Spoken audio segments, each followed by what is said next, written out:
नमस्कार दोस्तों, मैं हूँ पायल कश्यप और आपका हमारे चैनल भक्तमाला में हार्दिक अभिनंदन है। राधे राधे। दोस्तों, कई बार ऐसा होता है कि हम अपने आप में बहुत ही ज्यादा संपन्न होते हैं, बहुत ही ज्यादा सक्षम होते हैं हर चीज को करने में, किसी को भी पराजित करने में, किसी को भी असफल करने में।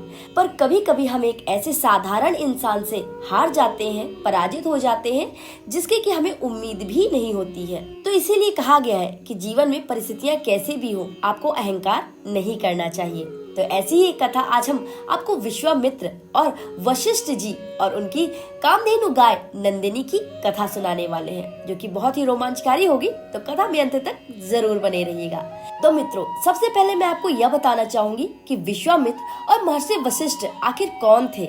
महर्षि वशिष्ठ ब्रह्मा के मानस पुत्र हैं। उनकी पत्नी का नाम अरुंधति है। उन्होंने अपनी तपस्या के बल से काम और क्रोध पर विजय प्राप्त कर ली थी। उन्होंने अपनी इंद्रियों को वश में कर लिया था, इसीलिए उनका नाम वशिष्ठ हुआ। विश्वामित्र के बहुत अपराध करने पर भी उन्होंने अपने मन में क्रोध नहीं आने दिया और उन्हें क्षमा करते रहे। यद्यपि विश्वामित्र ने उनके 100 पुत्रों का नाश भी कर दिया था और महर्षि वशिष्ठ में बदला लेने की पूरी क्षमता थी, फिर भी वशिष्ठ जी ने ऐसा कोई बदला लेने का मन में धारणा नहीं लाई। यहाँ तक कि वे इतने सक्षम थे कि यमपुरी से भी अपने पुत्रों को ला सकते थे, परंतु क्षमावश यमराज के नियमों का उल्लंघन भी नहीं करना चाहते थे। एक बार विश्वामित्र अपने मंत्री के साथ मरुधन्व देश में शिकार खेलते खेलते थक कर वशिष्ठ के आश्रम पर गए। वशिष्ठ ने विधि पूर्वक उनका स्वागत सत्कार किया। महर्षि वशिष्ठ के पास एक नंदिनी नाम की गाय थी। उसी के प्रताप से भक्ष्य भोज्य पदार्थ से उन्हें तृप्त किया। इस अतिथि से विश्वामित्र को बड़ा हर्ष हुआ। उन्होंने महर्षि वशिष्ठ से कहा कि ब्राह्मण, आप मुझसे एक अबुर्द गाय या मेरी राज्य ही ले लीजिए, परंतु अपनी कामधेनु नंदिनी मुझे दे दीजिए। वशिष्ठ जी बोले, मैंने यह दुधार गाय देवता, अतिथि, पितर और यक्षों के लिए रख छोड़ी है। आपके राज्य के बदले में भी यह देने योग्य नहीं है। विश्वामित्र बोले, मैं क्षत्रिय हूँ और आप ब्राह्मण। आप शांत महात्मा हैं, तपस्या स्वाध्याय में लगे रहते हैं। आप इसकी रक्षा कैसे कर सकेंगे? आप एक अबुर्द गाय के बदले में भी इसे नहीं दे रहे हैं, तो मैं बलपूर्वक इसे ले जाऊंगा। वशिष्ठ जी बोले, आप बलवान क्षत्रिय हैं, जो चाहे तुरंत कर सकते हैं, फिर सोचना विचारना क्या। जब विश्वामित्र बलपूर्वक नंदिनी को ले जाने लगे, तब वह रोती हुई वशिष्ठ जी के पास आकर खड़ी हो गई। वशिष्ठ जी ने कहा, कल्याणी, मैं तुम्हारा रोना सुन रहा हूँ।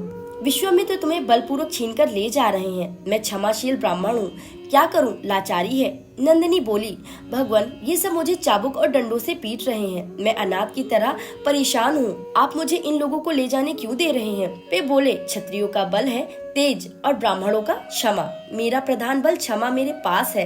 तब नंदिनी ने वशिष्ठ जी से प्रश्न किया, कहीं आपने मुझे छोड़ा तो नहीं है? यदि नहीं, तो बलपूर्वक मुझे कोई नहीं ले जा सकता। वशिष्ठ जी बोले, कल्याणी, मैंने तुम्हें नहीं छोड़ा। यदि तुम में शक्ति है तो यहाँ रह जा। देख, तेरे बच्चे ये लोग मजबूती से रस्सी से बांध कर लिए जा रहे हैं। वशिष्ठ की बात सुनकर नंदिनी का सिर ऊपर उठ गया, आंखें लाल हो गई। वह तेजी से कर्कश ध्वनि करने लगी।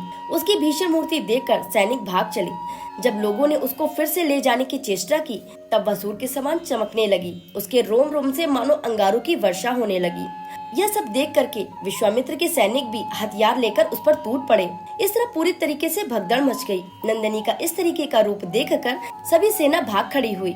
जब विश्वामित्र की सेना 12 कोस भाग गई और उसको कोई रक्षक नहीं मिला, तो यह ब्रह्म तेज देखकर विश्वामित्र आश्चर्यचकित हो गए। अपने क्षत्रिय भाव से उन्हें बड़ी गलानी हुई। वे उदास होकर कहने लगे, क्षत्रिय बल को धिक्कार है। वास्तव में ब्रह्म तेज का बल ही सच्चा बल है। सच पूछो तो इन दोनों का कारण तपोबल ही प्रधान है। यह विचार कर उन्होंने अपना विशाल राज्य, सौभाग्य, लक्ष्मी तथा सांसारिक सुख भोग छोड़ दिए और तपस्या करने लगे। तपस्या से सिद्धि प्राप्त करके उन्होंने सारे लोगों को अपने तेज से भर दिया और ब्राह्मणत्व को प्राप्त किया।